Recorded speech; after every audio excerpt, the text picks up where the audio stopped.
السلام عليكم ورحمة الله.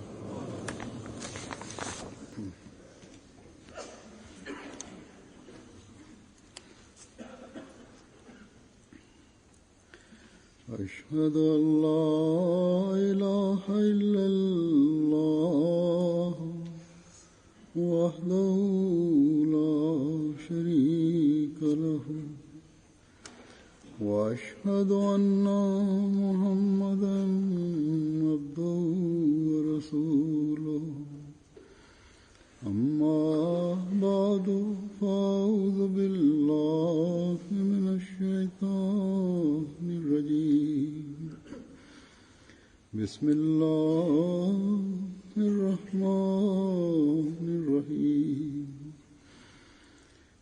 الحمد لله رب العالمين الرحمن الرحيم مالك يوم الدين إياك نعبد وإياك نستعين اهدنا الصراط المستقيم صراط الذين أنعمت عليهم غير المغضوب عليهم ولا الضالين.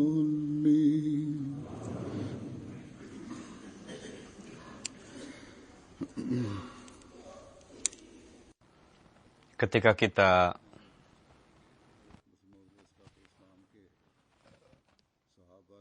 membaca riwayat-riwayat para sahabat Hadrat Masih Maud alaihi salam, bagaimana fitrat baik mereka dan rasa cinta untuk mengetahui kebenaran dan untuk mengorbankan upaya untuk mengorbankan harta dan jiwa mereka, dan bagaimana kecintaan mereka kepada Hadrat Masih Maud alaihi salam sesuai dengan kecintaan dan pemahaman mereka, standar mereka dan penzahiran, nampak standar mereka dan penzahiran itu.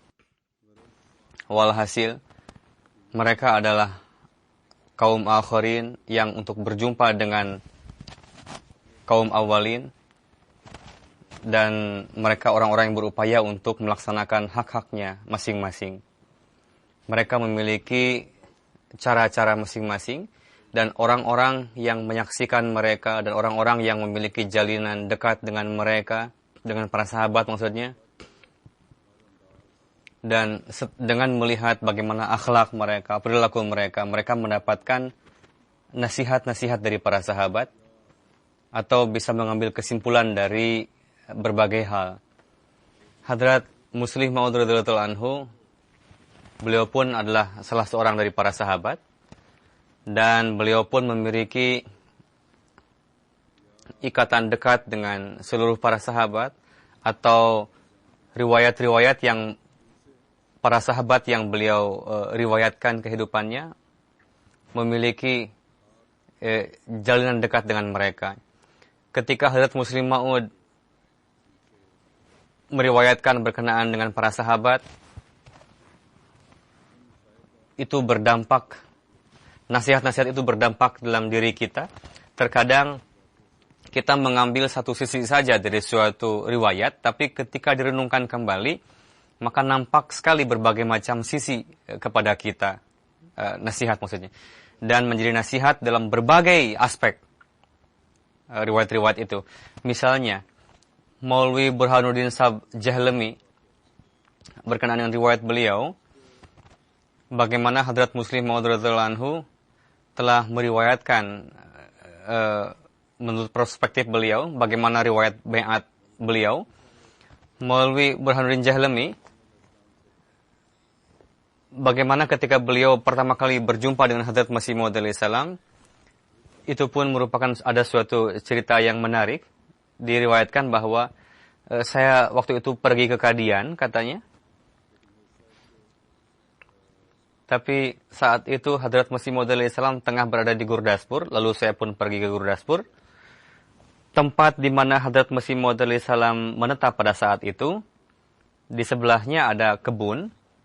Muhammad Ali Marhum Sahib tengah duduk di dekat pintu. Beliau mengatakan kepada saya, kepada Burhanuddin Saab Jahlami, atau beliau tidak mengizinkan Maulwi Sahib untuk masuk ke dalam rumah itu. Tapi beliau mengatakan, saya secara diam-diam masuk sampai ke dekat pintu, lalu membuka pintu sedikit-sedikit. Bagaimana apa yang saya lihat? Saya melihat Hadrat Masih Maud alaihissalam tengah berjalan-jalan dengan cepat di dalam rumah. Mengambil langkah yang panjang dan cepat-cepat jalannya. Lalu saya melihat ke belakang, tutup lagi pintunya, dan saya beranggapan bahwa orang ini pasti benar. Orang yang berjalan dengan cepat, pasti dia pandangan atau visi dia sangat jauh, atau menempuh suatu jarak yang jauh. Untuk itulah dia berjalan dengan cepat-cepat.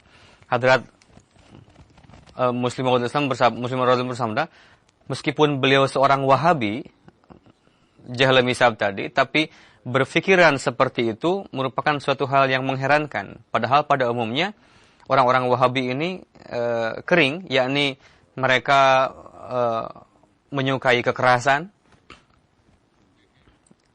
Coba perhatikan bagaimana Allah Ta'ala memperkenalkan kebenaran kepada Maulwi Sahib. Maulwi Sahib tidak terpikir untuk menginginkan dalil Al-Quran atau dalil hadis saat itu, atau tidak memerlukan hadis-hadis lainnya atau dalil-dalil lainnya. Bagaimana Wahabi dengan begitu kerasnya mereka berakidah bahwa pintu wahyu dan ilham itu telah tertutup setelah Rasulullah SAW. Bagaimana mereka beranggapan bahwa orang-orang Wahabi ini, bahwa Nabi atau wali, apalah fadilahnya, apalah keunggulannya dibanding dengan kita. Nabi pun manusia, wali pun manusia, katanya. Bagaimana anggapan mereka yang keliru itu, saya akan sampaikan di sini.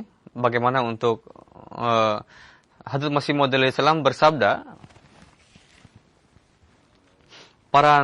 wujud para nabi alaihimussalam merupakan hujan juga. Merupakan wujud sinar yang luhur. Bagi para nabi memiliki satu keberkatan, terdapat satu keberkatan. Orang Wahabi beranggapan bahwa nabi pun sama saja seperti kita. Jadi menganggap para nabi itu sama dengan kita merupakan kezaliman.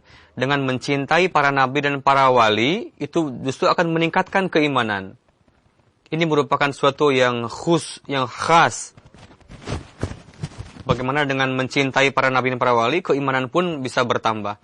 Bagaimanapun, bagaimana fitrat baik Maulwi Jahlami tadi, setelah beliau melihat bagaimana Masih Maud alaihissalam berjalan dengan cepat, itu beliau anggap sebagai suatu kebenaran.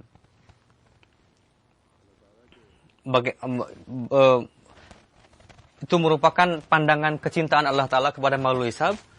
Jika tidak, banyak juga orang yang meskipun setelah mendengarkan dalil-dalil, melihat tanda-tanda, tetap saja tidak mau beriman. Tidaklah benar jika kita mengatakan bahwa semua Wahabi itu memiliki hati yang keras. Tidak betul.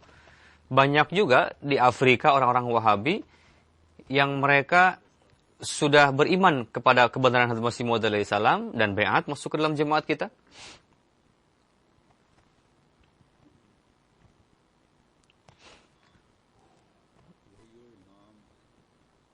Mereka pun merasakan akan perlunya wahyu dan ilham.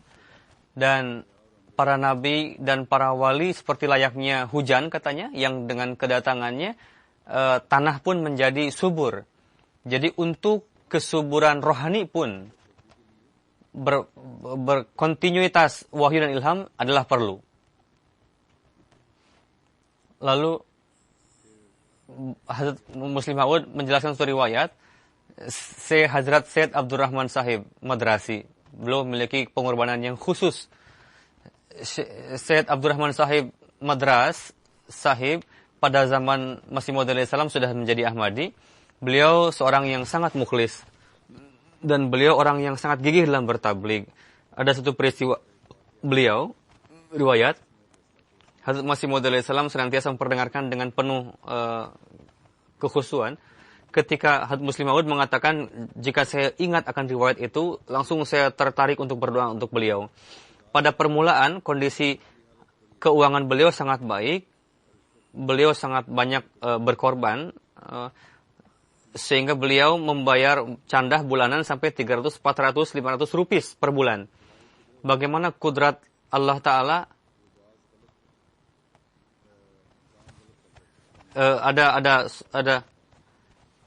kadang ada keputusan yang tidak benar ketika dalam berbisnis atau perdagangan, sehingga perdagangan bisnisnya menjadi rusak. Bagaimana Hazrat Masih Maud alaihissalam mendapatkan ilham berkenaan dengan beliau, berkuasalah Allah Ta'ala yang bisa memperbaiki pekerjaan yang rusak. Ketika ilham ini datang, ingat kepada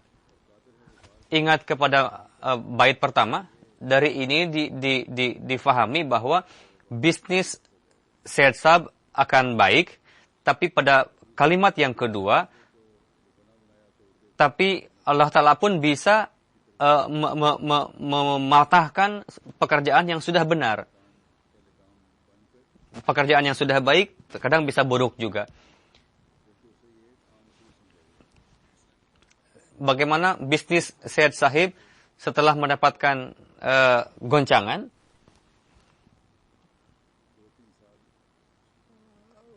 pada 2-3 tahun pertama baik dan bisnis beliau berkembang, tapi setelah itu jatuh lagi bisnisnya, sampai-sampai kondisinya terkadang untuk makan minum pun beliau tidak punya apa-apa.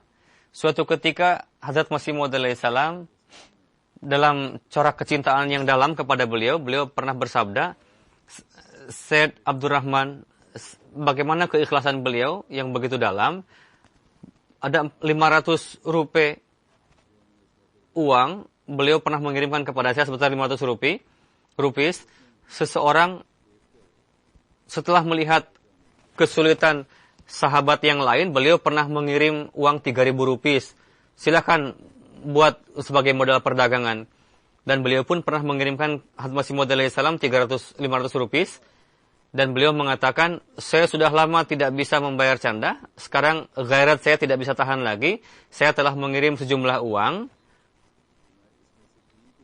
Jadi bagaimana keikhlasan beliau untuk mengkhidmati agama sangat luar biasa. Lalu berkenaan beliau menjelaskan lebih detail lagi bagaimana pengorbanan harta beliau, bagaimana rintihan untuk pengorbanan harta pada saat itu. Beliau senantiasa melakukan pengorbanan harta, dan jika tidak melakukan, beliau selalu gelisah.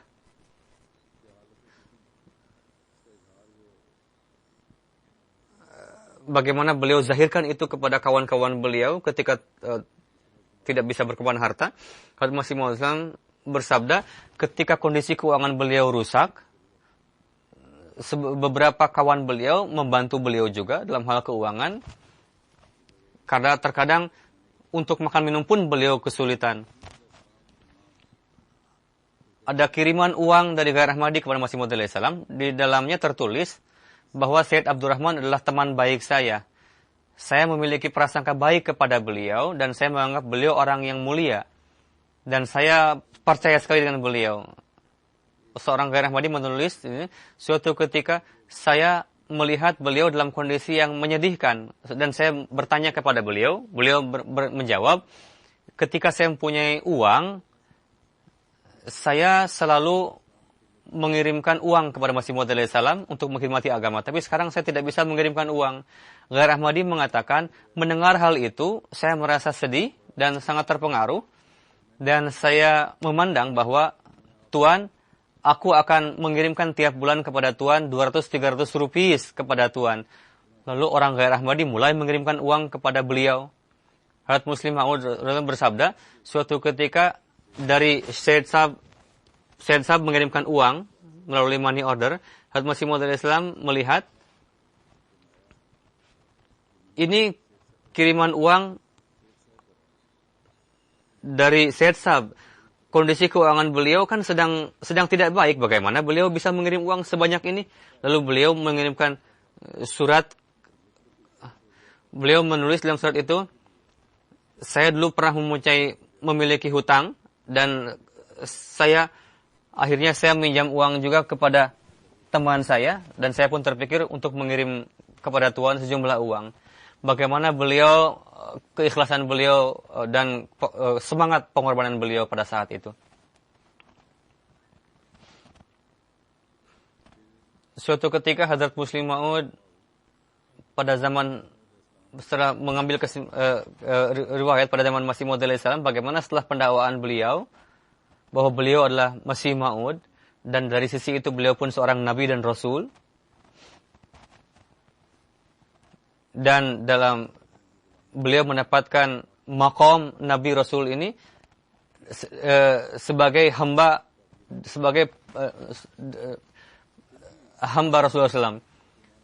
Meskipun demikian, kebanyakan umat Muslim menentang beliau. Hadrat Muslim Maud menulis, beliau pernah menantang kepada seluruh agama-agama.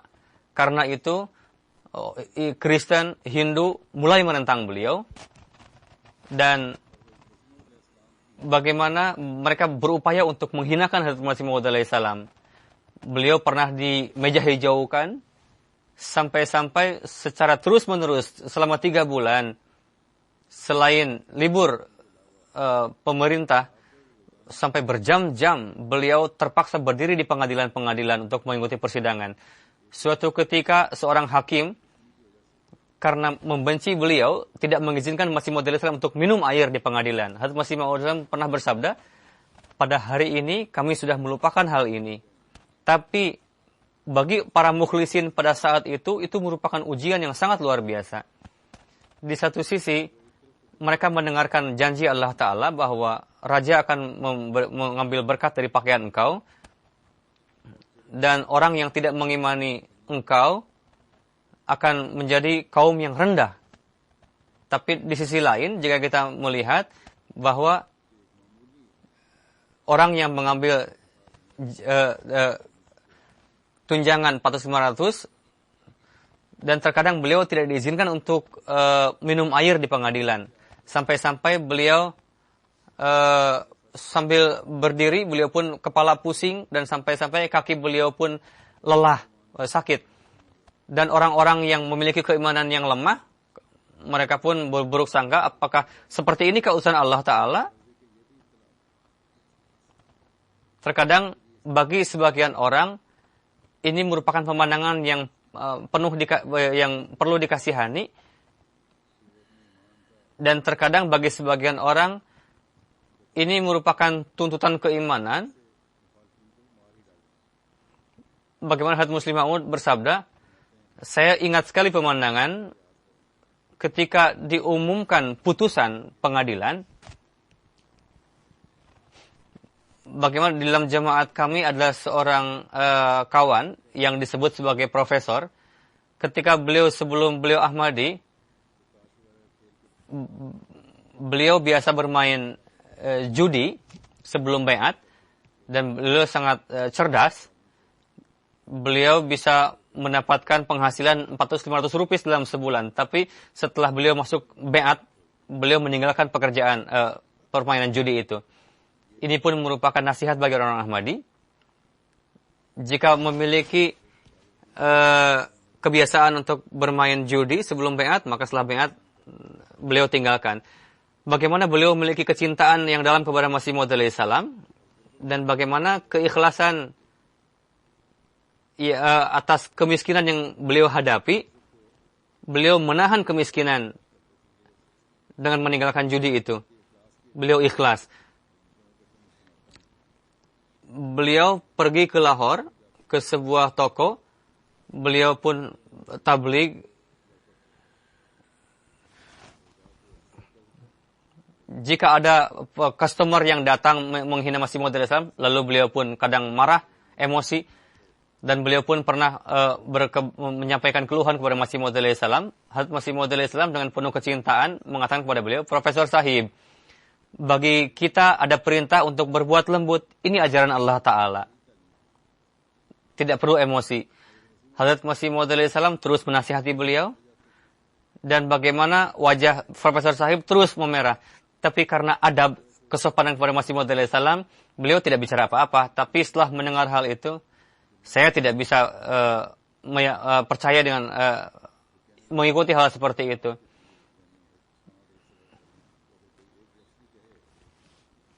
Tuhan ini katanya kepada Hazrat Masih Maud Islam, jika ada yang berkata-kata kurang ajar kepada Rasulullah SAW, Tuhan langsung menantang mubahalah. Tapi jika ada yang bersikap kurang ajar kepada Tuhan, lantas saya tidak boleh marah katanya. Beliau mengatakan seperti itu. Jadi bagaimanapun, ketika putusan akan diumumkan oleh seorang hakim, ketika tiba waktunya, orang-orang pun yakin pasti sang hakim akan memberikan hukuman kepada Masih Maud Islam, dan hampir-hampir akan diberikan hukuman kurungan. Tapi orang-orang mukhlis para Ahmadi itu, mereka tidak terpikir sedikit pun akan bahwa Masih Maud Islam akan dipenjara. Dan dari pengadilan pun lebih hati-hati lagi, banyak sekali juga penjagaan, banyak polisi pada saat itu. Hazrat Masih Maud Islam masuk ke dalam, ke pengadilan. Ada seorang teman menahan kepada Profesor Sahib untuk masuk ke dalam. Karena fitrat beliau adalah pemarah, sehingga Profesor Sahib membawa batu dan disembunyikan di bawah pohon. Hazrat Muslim Maud bersabda, sebagaimana seorang gila berteriak dan memekik-mekik, lalu beliau pergi ke arah pohon dan membawa batu itu dan lari ke arah pengadilan. Jika para anggota jemaat tidak menahan beliau, maka beliau akan melemparkan batu itu kepada seorang hakim. Beliau berpikir bahwa sang hakim pasti akan memberikan putusan hukuman kepada Masih Maud Islam. Karena itu beliau siap untuk memukul sang hakim itu jika mengumumkan hukuman kepada Masih Maud Islam. Jadi dalam kondisi seperti itu,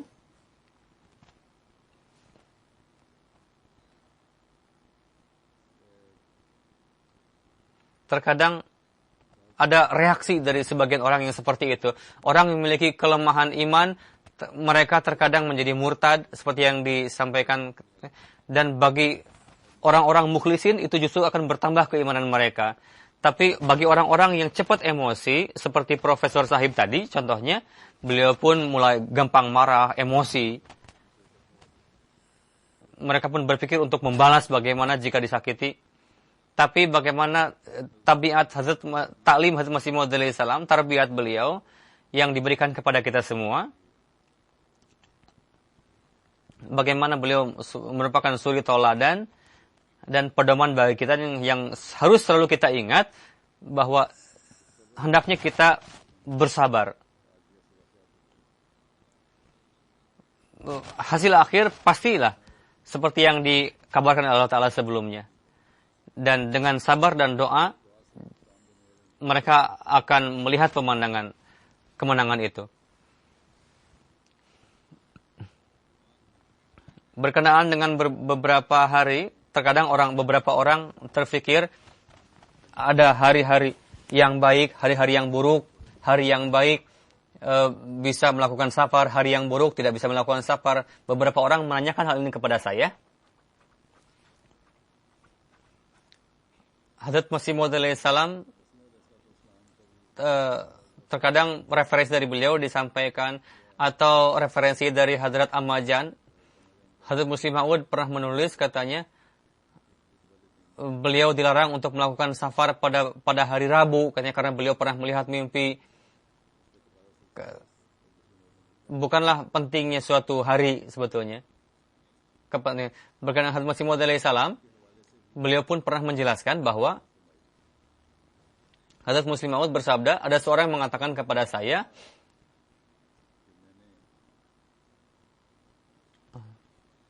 dari referensi Hazrat Masih Maud Islam, pernah mengatakan sesuatu hari itu sebagai hari yang tidak baik.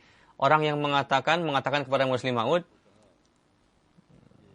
Tuhan pernah mengatakan dalam suatu acara bahwa hari Selasa Hazrat Masih Maud alaihissalam mungkin pernah mendapatkan ilham atau ada alasan lain beliau tidak menyukai hari Selasa.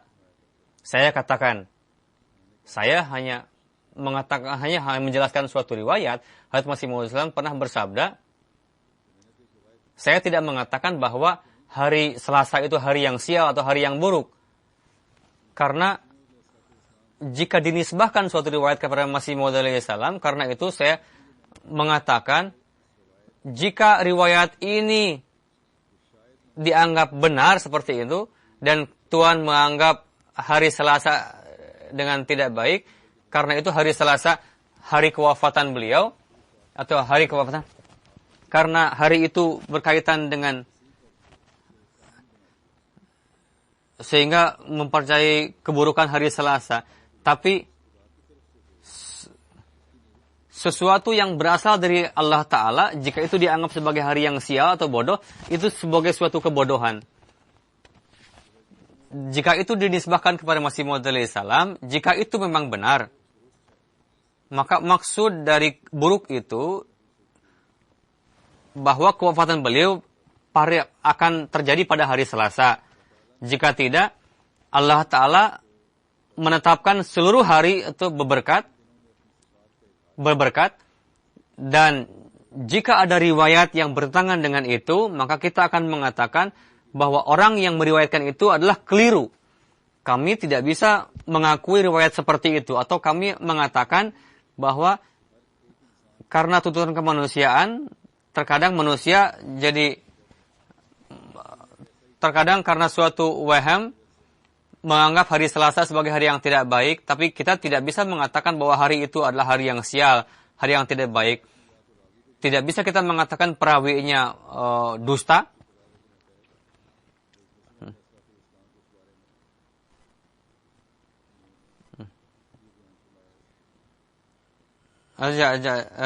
Atau adalah suatu hakikat untuk bahwa seluruh hari adalah berberkat. Namun orang umat Muslim, karena ketidakberuntungan mereka mulai menganggap satu persatu hari-hari itu sebagai hari yang sial atau hari yang tidak baik. Padahal semua hari adalah berberkat.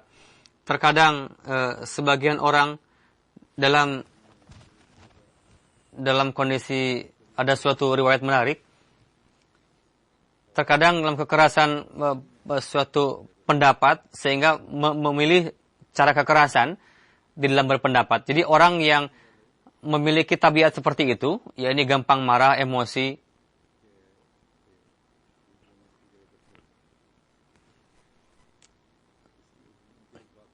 Hazrat Muslim Maud radhiyallahu anhu pernah bersabda, saya ingat pada zaman Hazrat Masih Maud alaihissalam, ada seorang Hafiz Muhammad Sahib yang tinggal di Peshawar.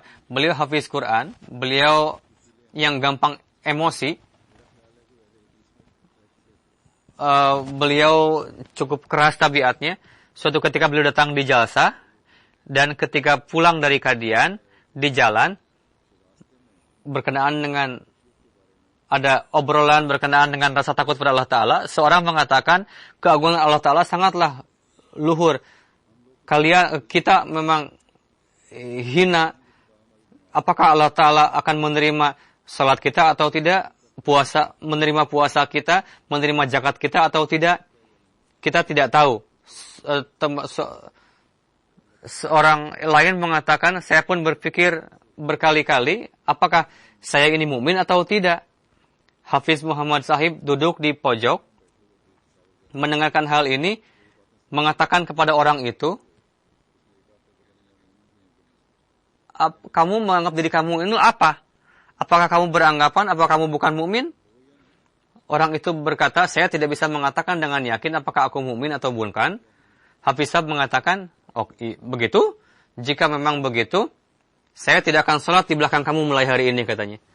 Lalu saya mengatakan, Hafiz Sahib, memang benar, makom keimanan sangatlah tinggi. Begitu? Jika kalian tidak menganggap diri kalian mukmin, bagaimana saya bisa sholat di belakang kalian? Walhasil, orang teman itu sampai di Peshawar, dan Hafiz Sahib mulai meninggalkan sholat di belakang orang itu yang ketika ditanya, kenapa Tuhan tidak sholat di belakang saya? Kamu kan tidak menganggap diri kamu seorang mukmin, bagaimana sholat di belakang kamu? Ketika kekacauan ini mulai bertambah, lalu Hazrat Masih Maud Islam dikabarkan akan kejadian itu. Hazrat Masih Maud Islam bersabda, Hafiz Sahib memang mengatakan baik. Benar apa yang dikatakan Hafiz Sahib, namun tidak hanya itu. Namun kesalahan beliau adalah beliau meninggalkan salat di belakang orang lain. Karena mereka kan tidak mengkafirkan. Tidak, tapi memang benar adalah kewajiban kawan yang lain harus memiliki prasangka yang baik. Jika berkenaan dengan upaya, kewajiban manusia adalah untuk meneruskan upayanya dan berusaha untuk bertambah, meningkat dalam hal upaya. Jika mengingkari bahwa kita adalah seorang mukmin, itu diingkari, itu adalah cara yang keliru. Berkenaan dengan pakaian, pada musim panas ini di Eropa, nampak kepada kita orang-orang telanjang. Allah Ta'ala menetapkan pakaian sebagai perhiasan. Kita melihat di lingkungan kita mereka begitu buruknya karena mereka telanjang, sehingga pada beberapa hari yang lalu ada kabar berita di suatu tempat grup wanita muslim sedang menaiki sepeda, lalu karena panas mereka membuka baju mereka seolah-olah masa itu telah datang ketika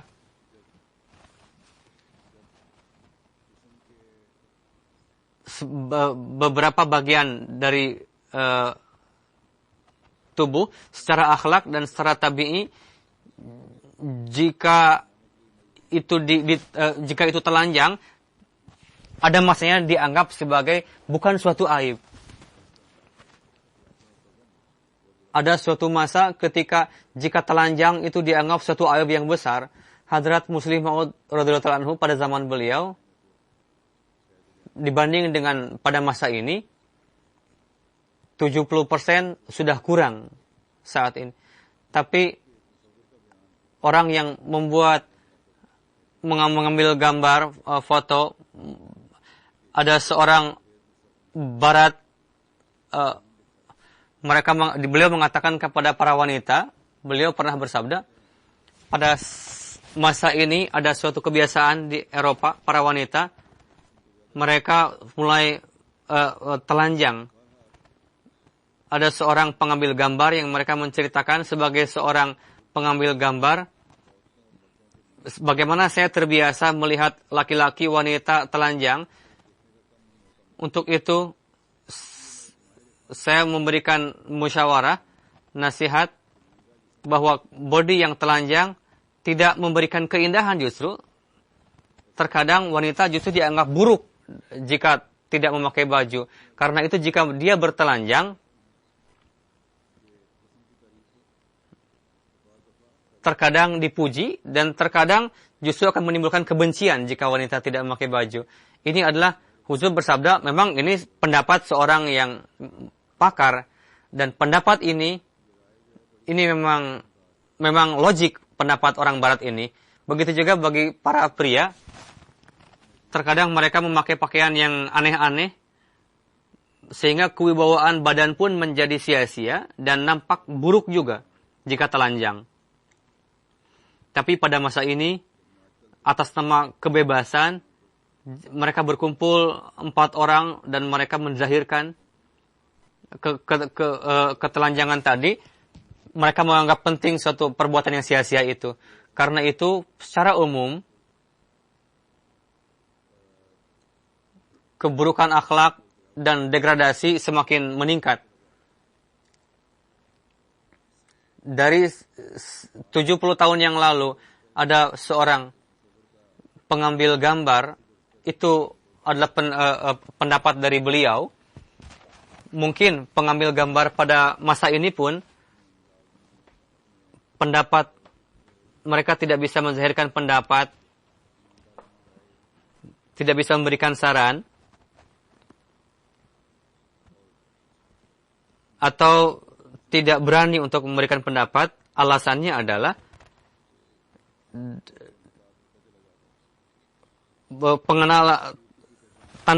pengenalan untuk keindahan itu terus berkembang. Jadi untuk mengenali keindahan bukanlah pada kondisi zahir, melainkan hal lain. Ada dua Muslim Maud menjelaskan berkenaan diskusi dua orang sahabat. Beliau bersabda, pada zaman Masih Maud alaihissalam, suatu ketika Hazrat Khalifatul Masih Awal dan Maulwi Abdul Kalim Sialkoti, mereka sedang berdialog.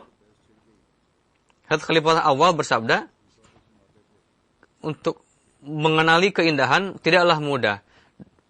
Setiap pandangan orang tidak bisa memberikan perkiraan yang benar. Siapa yang indah, siapa yang tidak. Maulwi Abdul Karim mengatakan, apa sulitnya? Setiap mata bisa mengenali keindahan, kecantikan.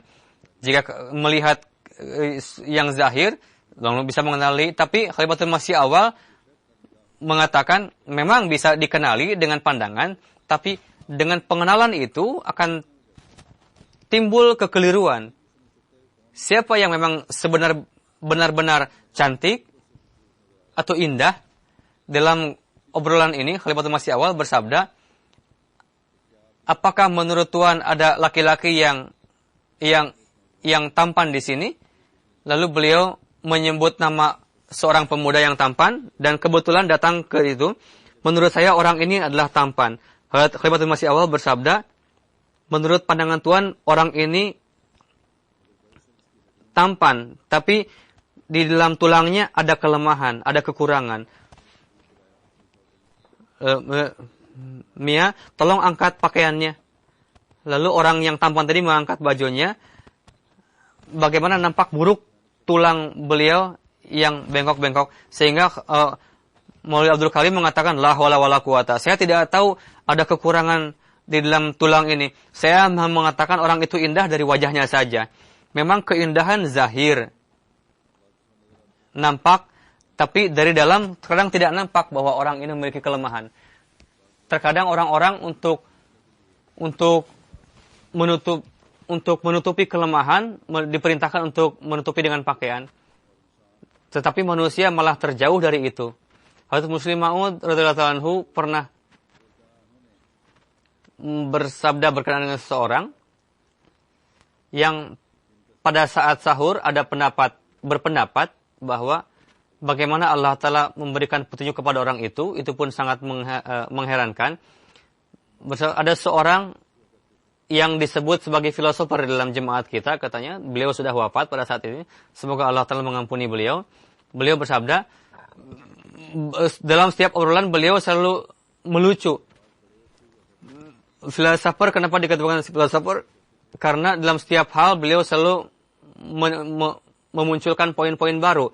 Suatu ketika berkenaan puasa, beliau mulai mengatakan, para maulwi, jika sahur itu telat, katanya berarti tidak puasa. Apa salahnya jika sahur 5 menit telat, katanya.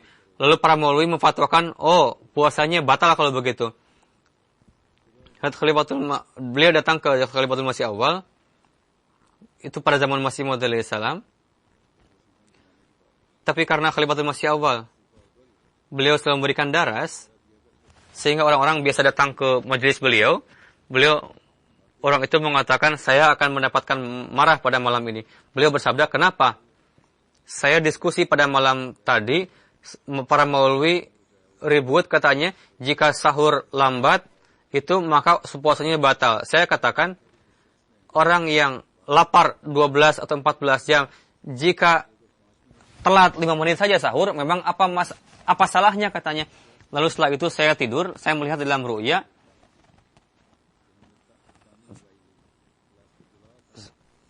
saya pun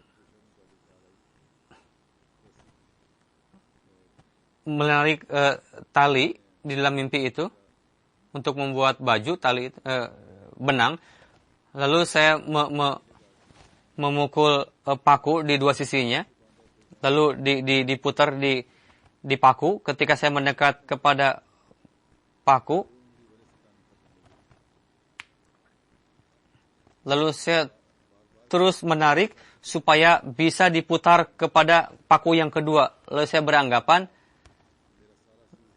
akan jatuh ke tanah katanya Ustaz. Lalu saya berteriak-teriak, tolonglah saya. Jadi benang itu menjadi rusak akhirnya. Jadi beliau ribut, lalu akhirnya saya terbangun dari mimpi. Ketika saya bangun, saya beranggapan berkenaan dengan mimpi ru'ya ini, Allah Ta'ala ingin menasihati saya bahwa jika ada jarak dari dua jari, jika benang menjadi rusak, bagaimana puasa bisa bertahan jika telat sedikit saja dari mimpi itu. Fitrat manusia bahwa dia tidak bisa tinggal sendiri. Terkadang selalu saja dia harus membuat ikatan orang lain. Hadrat Muslim Maud pernah menjelaskan, Hadrat Masih Maud alaihi salam selalu bersabda di dalam suatu majlis, disampaikan di dalam majlis itu bahwa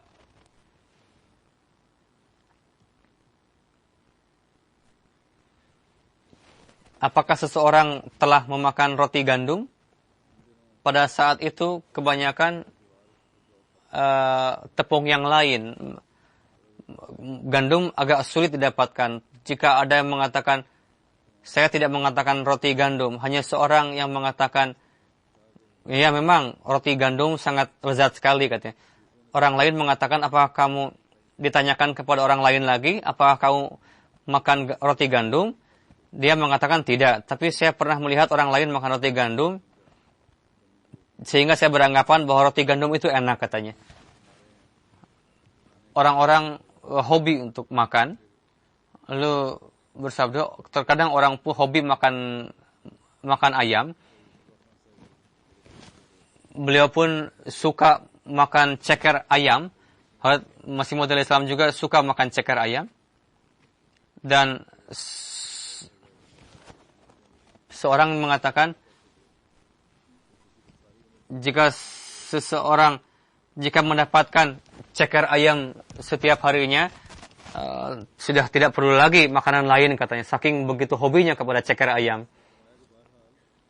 Jadi ada sesuatu yang orang sangat cinta sekali dengan orang itu. Jika dia mendapatkan benda itu, dia sangat beruntung katanya.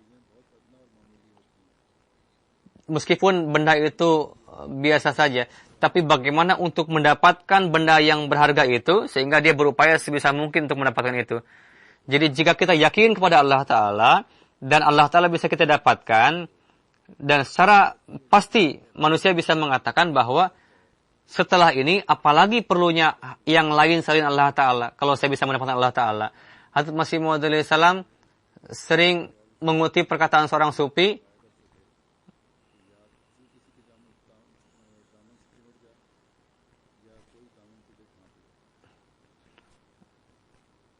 dalam bahasa Punjabi. Setelah yakni bagaimana kehidupan dunia sehingga di dalam dunia ini apakah kamu menjadi orang lain atau orang lain menjadi kamu? Ada dua pilihan. Manusia diciptakan dari tanah. Jadi bagi fitrat manusia, masuk ke dalam fitrat manusia bahwa dia menjadi milik orang lain atau menjadikan orang lain menjadi miliknya. Lihatlah. Anak-anak belum dewasa, belum sadar betul-betul bagaimana rasa hobi tadi mulai menggelitik mereka ketika dan masa dewasa harus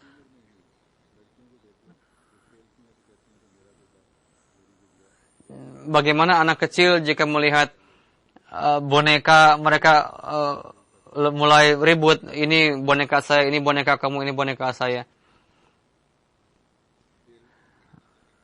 Bagaimana anak-anak perempuan mereka meniru ibu mereka menggendong. Bagaimana sang ibu menyusui anaknya, lalu anaknya pun meniru dia meniru-niru menyusui boneka.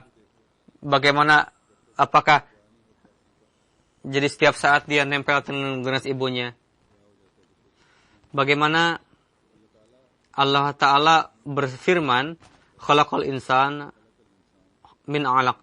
Bagaimana dalam fitrat manusia kami, jadi dia ingin meniru untuk menjadi orang lain, tanpa itu dia tidak bisa tinggal. Dan untuk itu dia berupaya terus. Lalu Hadrat Muslim Maud radhiyallahu anhu berkenaan dengan standar kecintaan dan bagaimana jalan dengan Allah Ta'ala, beliau memberikan misal, meskipun misalnya adalah seorang gila, dan orang gila tadi sudah meninggal, dia pun adalah guru saya, tapi bagaimana kondisi cinta terus meliputinya. Ada seorang guru yang selalu mengajarku, lalu ada orang yang setelah itu dia mendakwakan kenabian. Beliau bagaimana mencintai Masih Maud alaihi salam sehingga mulai merasuk ke dalam dirinya. Begitu mencintai Masih Maud alaihi salam sehingga meningkat dan beliau menjadi gila. Lalu beliau menisbahkan kepada dirinya sendiri sampai-sampai dia terkadang saking berhasrat untuk mendekati Masih Maud alaihi salam sehingga beliau mengusahakan hal-hal yang tidak jaiz. Misalnya ketika salat dia berusaha untuk memegang tubuh Masih Maud alaihi salam. Melihat hal ini, Hadrat Masih Maud alaihi salam menetapkan beberapa orang supaya jika sedang kumat jangan sampai orang ini berada di belakang saya kan. Jadi kebiasaan Masih Maud alaihi salam ketika beliau berbicara atau berceramah,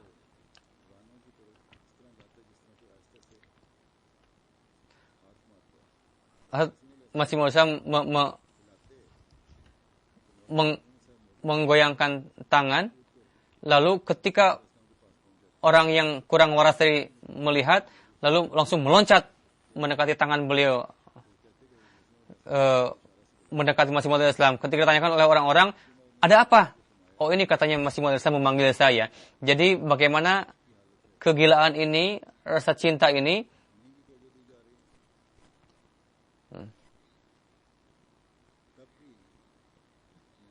bagaimana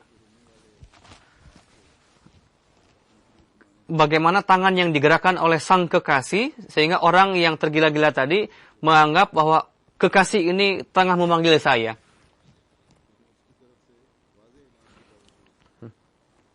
Tapi bagaimana kita mendakwakan bahwa kita mencintai Allah Ta'ala, tapi ketika dipanggil oleh Allah Ta'ala untuk datang ke salat, datang Jumat, tapi kita tidak memperhatikan hal itu.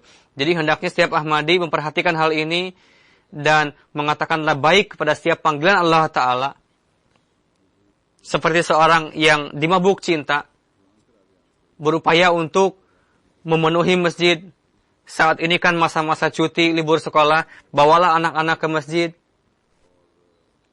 Setelah itu, mulai lagi berkurang kehadiran di masjid. Semoga Allah Ta'ala menjaga salat kita dan memberikan taufik untuk bisa melaksanakan salat setiap saat. Amin.